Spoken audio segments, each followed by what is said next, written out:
So McKenzie, can you give a background on, because I've known you since high school, so I've always known that you were extremely ambitious. That's why I always enjoy talking to you. And I remember back then you had just started Sorry I Party, if I recall. I think that was my junior year and your senior year. So give us a little bit of background on what moment did you know that you wanted to be an entrepreneur? Were you even planning to be an entrepreneur at that point in your life? So I knew I wanted to be an entrepreneur since I was about 4. My family growing up, we moved a lot. Like we moved schools and states and cities. I was always growing through elementary school. I was always the new kid. So I spent a lot of time as a child figuring out a lot about myself, because the new kid, you always have that 30 seconds or 60 seconds, tell the class about you. And so you learned your elevator pitch like that. That's how I learned it, right? Yep. So going into a new city, obviously they're all different, from Virginia to Kansas to Missouri, very different places. But I found that there were two things I always liked. I always loved the library because I liked to be able to go and to learn and to be with my mom, and I liked that. But I also liked just getting to know the people. So when the first time I really started, I guess I was 5. We moved from Virginia to Kansas, and my mom told me to go introduce myself to the neighbors. So what I decided to do instead was, my yard for the first time, I found out what roly-polies were. So I went and I collected a bunch of them, and I went door to door, trying to get my neighbors to buy a roly-poly for me for 20 That is so fun. And I loved it. I liked that people were surprised to see me doing it, and then I liked getting them to say yes. Me and my sister would sing. We would go door to door and sing. We would say, tips, we need tips. And then we put our hats out and beg for money. So maybe I've got a little bit of that in me. But I think roly-polies, you're actually selling something that's a little bit more ingenious. I was trying. And by yourself. I mean, I had a partner in crime, but by yourself going up someone's door. I would have loved to have my sister go with me, but she was very much a homebody. Yeah. She wanted to stay at home, so she wasn't interested. So that progressed. We did snow cone stands, bake sales, all of it. I just wanted to be literally selling things, which is weird because I was a child, but I just liked the interaction. So going through high school was really hard for me. I was really bullied really bad. I had to switch schools at one point. I didn't realize that.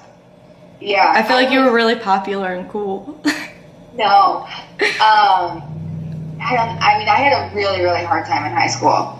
Going into junior year especially. Okay. So I switched schools and I had a horrible time switching school. I went to a private school and I didn't fit in at all. I was the bad kid for a semester. But during that time, I got to kind of figure out again, who am I, and when do I feel the most myself, and what do I love. And so you already had that awareness even back then of kind of being very introspective. And yeah, I've always been really introspective, but in high school I got caught up in everything and I lost it for a couple years where I didn't have a real identity. So when I took that semester and I started really paying attention again to those things, social media was really big, and Twitter was one of the platforms that was really starting to grow, and I would get pissed off. No one would follow me or like my tweets, so I was just annoyed. Okay, I like social media and I'm stuck on this platform, so I kind of just undertook it as a psychology experiment of I want to see what people respond to.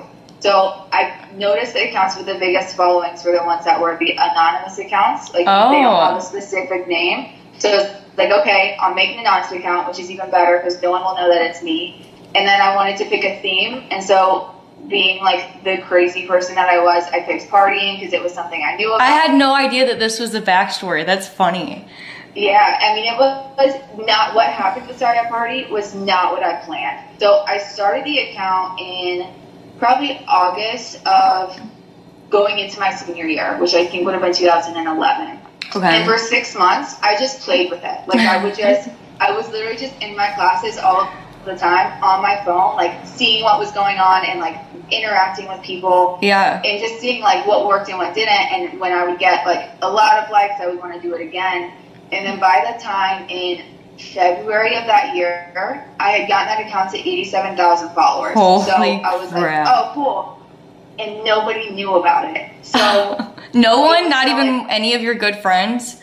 No, not at that point. So I still felt like it was such a secret. Like I wouldn't let people hold my phone because I was so scared that like a notification I would be like spotted, because my parents would have died if they knew that's what I was doing at that point. So I loved it at that point. I liked having the account. I liked being able to expand, and I didn't plan to like launch a business from it. Yeah. Until I sat down with my parents in March of that year. In my plan, I've always dreamed I'm going to go to Mizzou, I'm going to get my degree, and my parents had supported that. They said, you get the grades, you get the ACT score, we've got it. And they sat down with me in March and they told me they were getting a divorce and that they couldn't pay for Mizzou anymore. Oh so my I was God. heartbroken.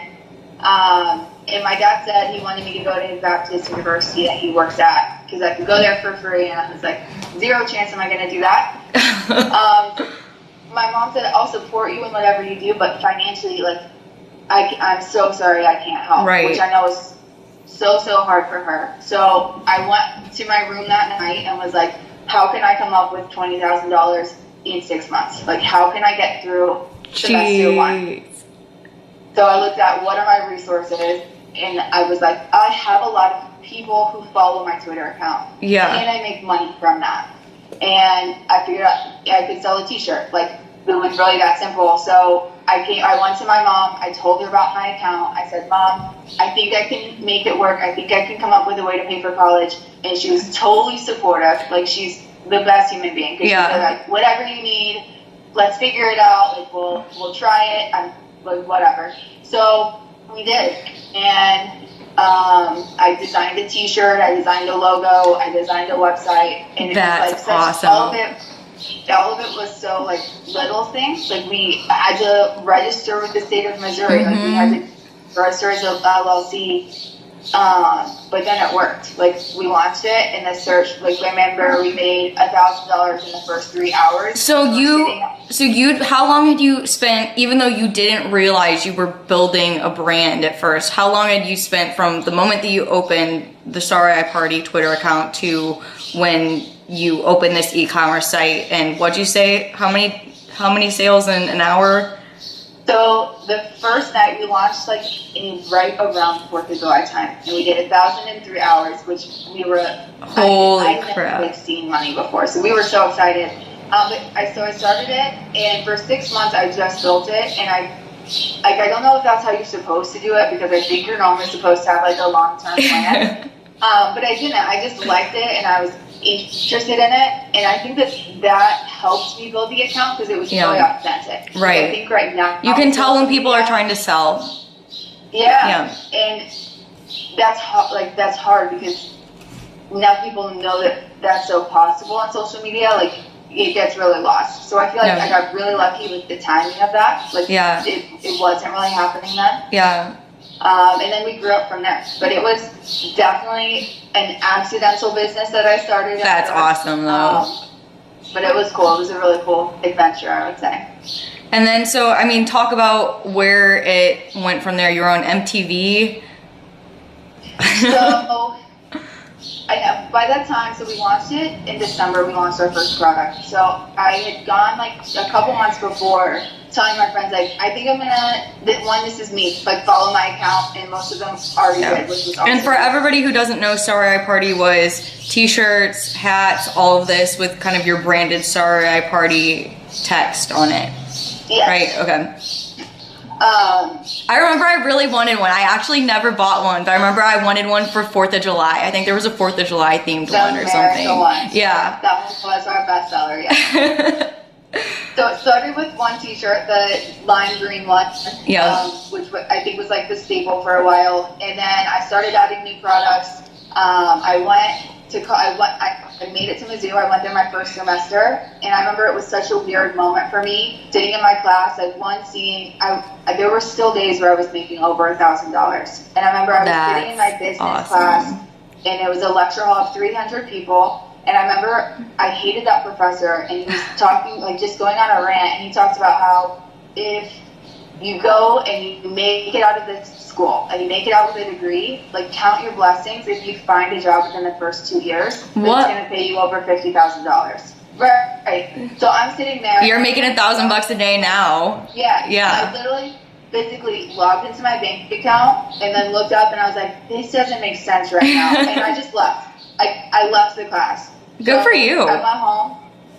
Well, then I made some big changes. So I went home and I called my mom and I said, I don't think I want to be at Mizzou anymore. I want to transfer schools and I want to focus on my business because I feel like if that's really what that outlook looks like in the market, right? Like, if my professor is right.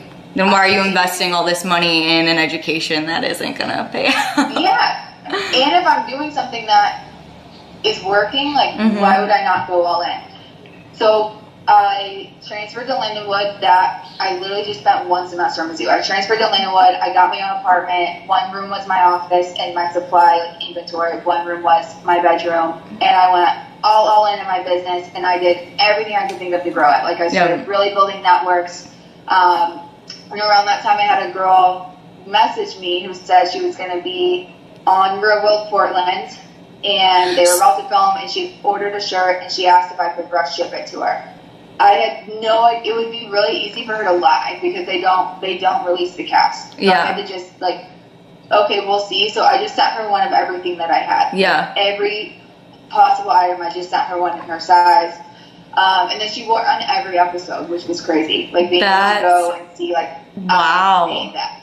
That's so cool.